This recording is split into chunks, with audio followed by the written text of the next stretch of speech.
سارے عالم فی امت ایک قسم کے اعضاء کی طرح ہے.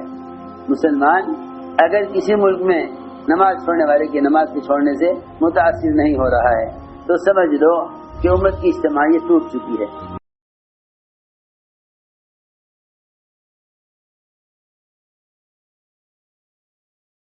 ایسا ہو گیا.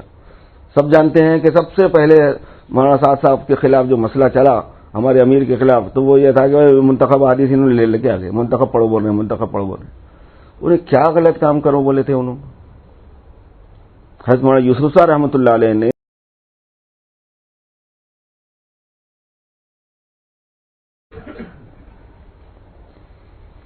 منتخب کو عنوان بنا کے جو تھوڑا سا ان کے خلاف لوگوں کو بھڑکانے کی کوشش کی گئی تھی وہ فیل ہو گئی. جو لوگ سمجھدار ہیں اجتماعی اعمال کے ان لوگوں کو اندازہ ہو سکتا ہے اس بات کا کہ اگر صرف یہی ایک اختلافی چیز تھی سمجھ میں آ رہا نہیں تو اس ٹاپک کے اوپر یا تو اختلاف باقی رہنا تھا یا ختم ہو جانا تھا، بات یہیں اینڈ ہو جانی چاہیے تھی. مگر جیسے ہی یہ مسئلہ ٹھنڈا پڑا تو بات آگے نکل گئی. ایک دوسرا ایشو، یہ ایک ایشو کے بعد دوسرا ایشو کیا ہے؟ یہ ہمارے ساتھی اس بات پہ کیوں غور نہیں فرماتے؟ مقصد اصلی وہ چیز اگر ہوتی تو بات وہیں یا ختم ہو جاتی یا باقی رہتی نا بھائی، وہی ٹاپک رہتا. نہیں، جیسے ہی وہ اس طرح ٹھنڈا پڑا تو یہ اپنے حیدرآباد کی شورا کا مسئلہ نکلا جو ساری دنیا میں سب سے پہلے تبلیغ کے کام کی بدنامی کا سبب بنا. وہ ہم حیدرآباد کی شورا نہیں مانتے. اس میں کیا ایسی بات تھی؟ اس سے پہلے کی جو شورا بنائی گئی تھی اس پر کوئی آبجیکشن ایسا ہوا تھا؟ اور حضرت جی رابع مولانا محمد سعد صاحب دامت برکاتہم مسئلہ فتنہ خبیثہ پاکستانی عالمی شورا کی وجہ سے ستائے گئے.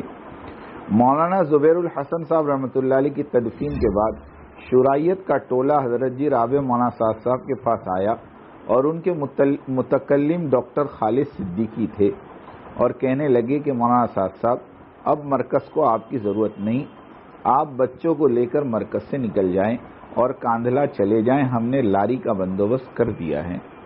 اس وقت شورائیت والوں میں مولانا ابراہیم دیولا، احمد لاٹ، ڈاکٹر ثناء اللہ، باروک بنگلور صاحبان یعنی سب کے سب موجود تھے.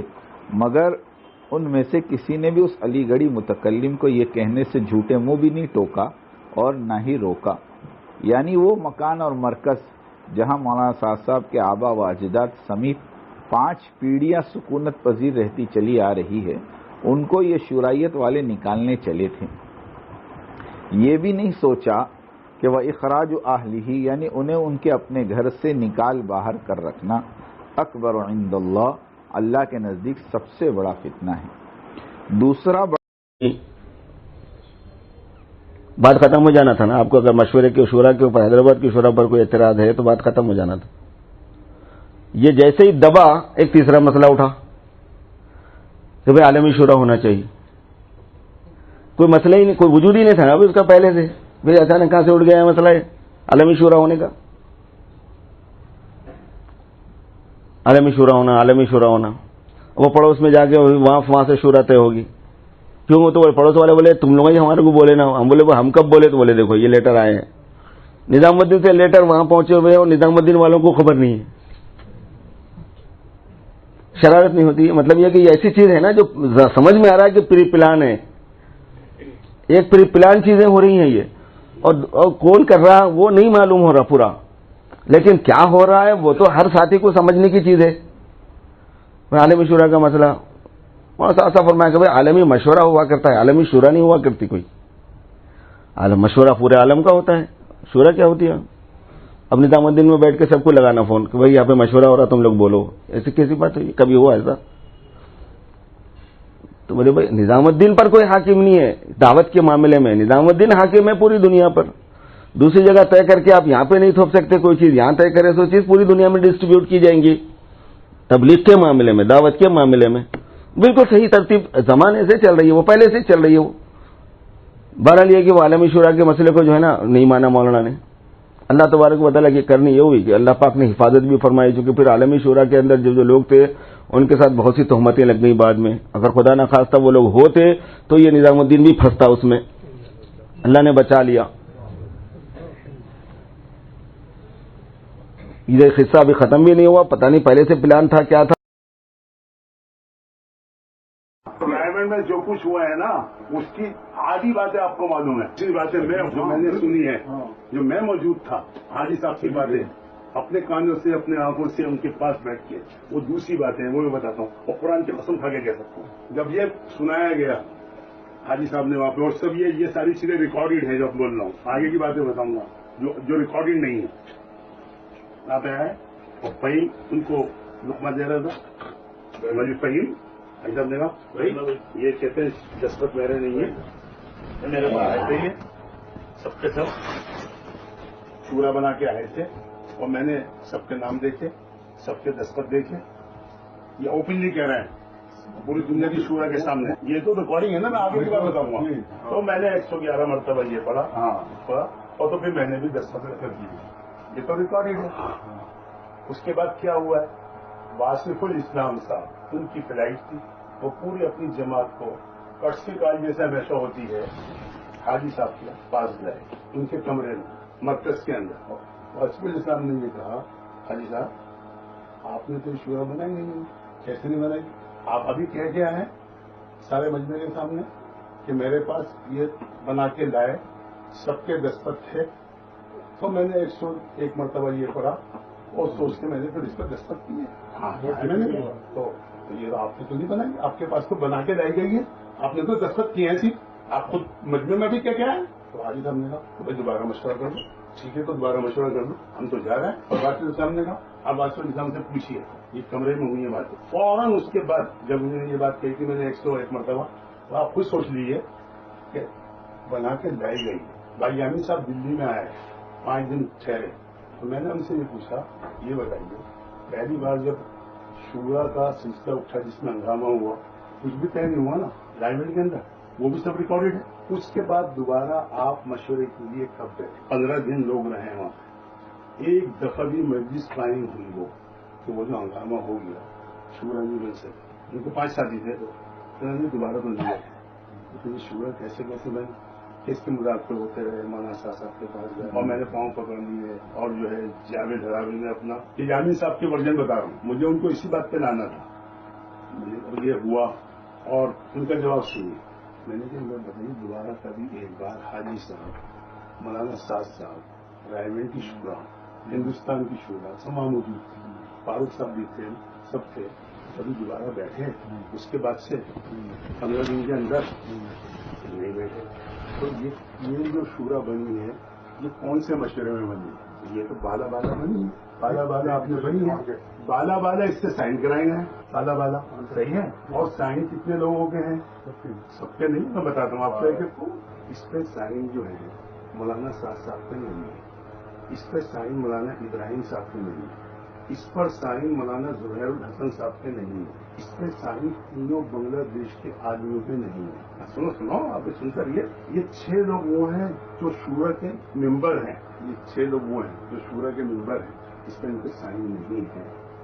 جن کے سائن ہیں وہ سنو کہ جن کے سائن ہیں, اس پہ سائن ہے فاروق صاحب کے, وہ شورا میں نہیں ہے. اس پہ سائن ہے ثناء اللہ صاحب کے, وہ شورا میں نہیں ہے.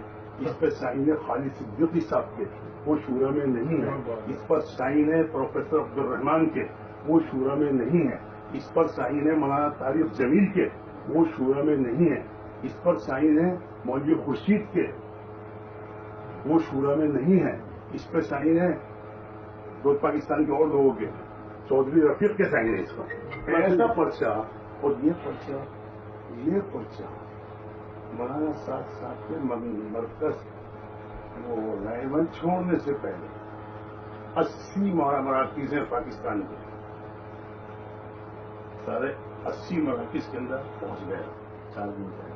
اور مولانا صاحب کے رائے چھوڑنے سے پہلے وہ پرچہ, یہ پرچہ جس میں آپ کو تفصیل بتا رہا ہوں, ساری دنیا میں پہنچا, میرے پاس گیا, دلی میں گیا. تو میں ہنس رہا تھا دیکھ کے, ساری دنیا سائن کر رہی اس کو. جب تک حاجی صاحب اور مولانا صاحب سائن نہیں کریں گے اس کی کوئی ویلیڈیٹی نہیں.